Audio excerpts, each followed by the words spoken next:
I remember where I lived 6, 7 years ago, and I know where I live now. I know what kind of car I drive now. You know, I'm not borrowing someone else's car. You know, I'm looking at getting a third car and buying my son a car.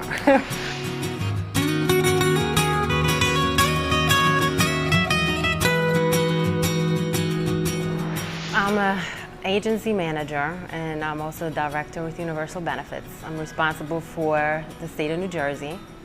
I've been in insurance for 12 years, but didn't really have the success that I have now. Starting when I started working with Universal Benefits, you know, everything kind of changed.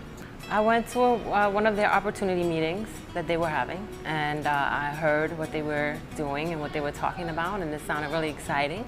I think at my third meeting, Mr. Wilson pulled me to the side and he said, "Hey, young lady, are you already enrolled with us? Like, what's going on? You keep showing up to our events." And I said, "No, I don't quite understand the pay structure, so, you know, I'm gonna keep coming until I get it." And he sat me down, he broke down the numbers, he asked me, "Well, how much business did you write last month?" And I said, "Well, I had a pretty decent month. I was a top producer with another company at the time."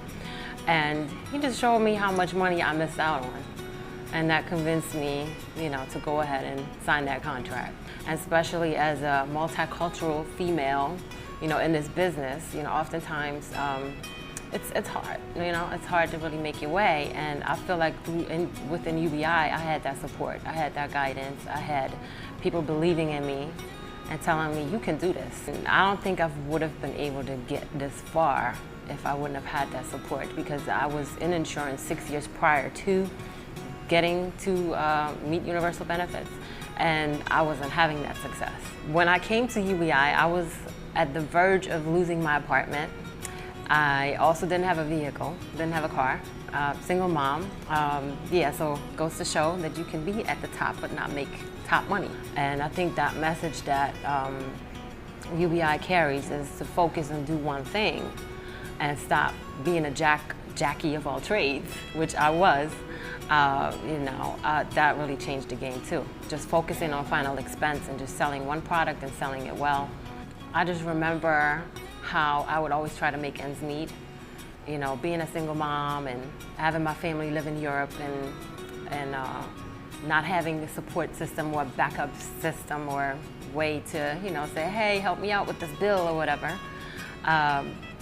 You know, I kind of burnt all my ships and I jumped all the way in and committed 1,000%, and failure was never an option. And I think that mindset got me, you know, to where I am today. Of course, meeting the right people and partnering up with the right, you know, folks and so on.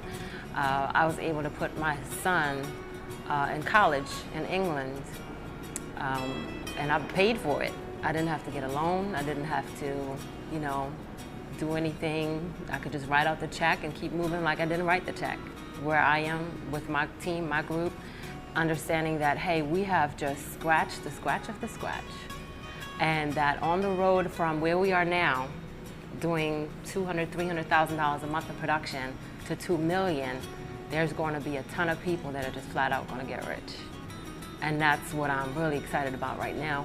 Just getting the message out there and offering, you know, opportunity to people that are really looking for a career, you know, that are looking for, like I was looking way back when, you know, that are hungry, you know, that really just want a chance to do something and just change their lives for their families.